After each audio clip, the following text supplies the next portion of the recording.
Hello guys, welcome to another episode of Clues, Cues and Reviews, and we're talking about Black Clover episode 3. Before getting into it, as previously indicated in my previous video on Black Clover manga, the community guideline strike has disappeared. I don't know what it's for, they never told me what it's for, I'm just glad it's gone. And I'm hoping I don't get any more in the future. So, hooray! Anyway, it's probably the last time I'm going to talk about it, so let's get that out of the way. Now, nothing to talk about before getting into the specifics of the episode. I was checking out some of the videos. As you know, I'm subscribed to a lot of other, you may not know, but subscribed to other YouTube reviewers to see what the community is like, see what they're reviewing, see what they talk about. Sometimes it gives you an idea of, I guess, what's going on in other stories or what's out there. For example, I don't read all of the manga. I read manhwa. I'll get to that in a second. But for example, I do read Bleach. I did read Bleach, Fairy Tail, Naruto, One Piece. My Hero Academia, this, Black Clover, One Punch Man, Mob Psycho, Bits and Bats. I've read a few other things, Attack on Titan. So there's a few different things that I'd like to talk about. I don't really have the base to really get into, but I'd love to talk about them in the future. The plan was always to talk about those things.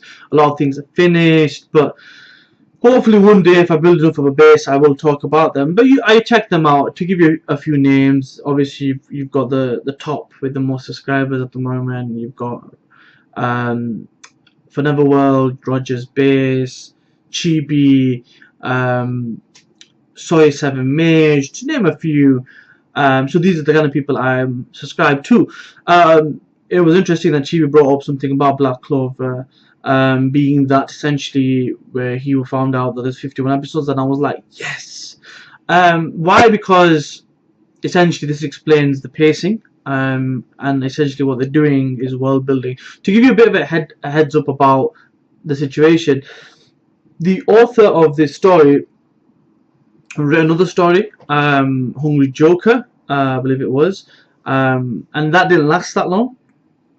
So early on, you see with a lot of the chapters, it's very to the point, very time skips and move forward. And a lot of the padding or the fluff that would normally be in more longer running shows to develop stories, arcs and whatnot wasn't really there, because essentially he wanted to get to the good stuff, not to 100 straight away, and it really action packed it. So I think what the anime is doing is, I'll talk about this more about this episode, is adding layers to the world building so we can enjoy it, and for people that haven't read the manga, have something to kind of gain knowledge on, intel on. It's kind of like in-canon filler, so to speak. So I like the idea that we've got that. So I've got a whole year of these reviews that we'll be doing. You'll probably get sick of them if you're not enjoying it, but for the most part, check it out, enjoy it. I'll give you my thoughts. You might like it, you might not like it. For those that don't like it, cool, that's fine. You're entitled to your opinion, but there's so many things that this does that will, remind you of things that you've enjoyed, which isn't necessarily a bad thing. So sit back, enjoy. Let's get into this review.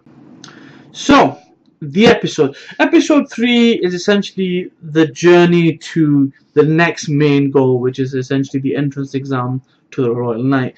If you talk about the episode from a point of how this content correlates or compares to the manga, it only has a little bit of the first chapter in there, which is the introduction of the current Sorcerer Emperor, and we see some of the captains that are with him. You see them in the introduction: Lil Bournemouth, Jack the Ripper, Fuego Leon, Charlotte Rosalie, and you do even see, I guess, the torso of Yami. You'll see all about him later on. So these are just a few names of some captains. If you want to go check them out, check out the wiki here to find out more information. If you do want to get spoiled, I'm going to try to keep spoilers to a minimum, but then just a few names, a few captains. So in this chapter, there's a few different episodes. Sorry, there's a few things that do happen. Main thing is, I like the journey, the montage at the end. The journey for them to go from the village to the capital was interesting, because we emphasized on the space and the grandness of one place to the other. So it's not something I can just traverse like that. So they made that montage to kind of illustrate the look. Okay, it does take a while to get that. So I like that. It is technically not in the chapters, but that's not a bad thing. It just adds more depth and more layers to the story, to the world, Clover Kingdom, and the universe of Black Clover. So that I enjoyed. So we knew that 6 months has passed, because in the actual manga it literally just says 6 months passed. I like the fact that they've been training. So this shows you what the reader of the manga would assume has already happened. So the training, saying goodbye, and all these different things, the competitiveness, all these little elements that are part and woven into the culture and the behaviors of these characters and these rivals, Aston, you see that play out, and I like that because it adds to it. So you're not assuming, you are seeing, you now know they are rivals, you now know how competitive they are, and it shows on screen. It's enjoyable, it's fun. Now there's elements of it that I like more than the others, because of the humor. Some people might not like it as much, but I like the idea that they show the flashbacks and young Asta. Young Asta reminds me a lot of Natsu, yeah, before people go crazy on Fairy Tail. I know. I still enjoyed it. I'm looking forward to the anime. Yeah, people are gonna diss it. It's fine. We have that. Anyway, that being said, enjoyable. Essentially, what happens is there's a lot of training. They say their goodbyes. They go on this long journey, and at the end of the episode, they're basically at the entrance exam. So that's I guess, the main kind of storyline in this actual episode. But what did I enjoy? As I said earlier, the montage, brilliant. Loved it. I liked the competitiveness. It was fun. It was funny. It was petty, childish, and a little bit silly at times, but they're 15-year-old, 16-year-old children who've basically grown up. The sibling rivalry, brotherly rivalry, so to speak. So it's always good to see that kind of play out. So that was cool. I really like that. I like the flashbacks. I like the father's role in it. The father's role is probably the funniest for me. How he was telling the tower leader that, does Asta really need to go? He's gonna fail anyway. And he was thinking he was gonna miss him, and that kind of stuff was cool. And then the thing at the end with the feast, that was funny as hell as well. So there's a lot of humor. I think one thing this series does well is this humor. People don't like the cliches, but the fact that people watch so many other shows that are full of cliches, and they complain about cliches, I don't know. But I like cliches because it gives you something to attach on. So it has a little bit of everything. It has a bit of Fairy Tail. It has a bit of One Piece. It has a bit of Naruto. Has a bit of Bleach. But all those things did really good things at one point or another. I mean, One Piece was amazing, but you know what I mean. I mean, Naruto was amazing. Bleach was amazing at one point. Fairy Tail was cool at one point. But they all did good things, and I'm hoping this does the same. Being that it's given the 51 episode kind of treatment, rather when people get 13 or 26, it's given a whole year. They really are, hitching their wagons to this. They really want the companies want it to be the big thing, and I really hope it does. So it's interesting. It's cool. I like it.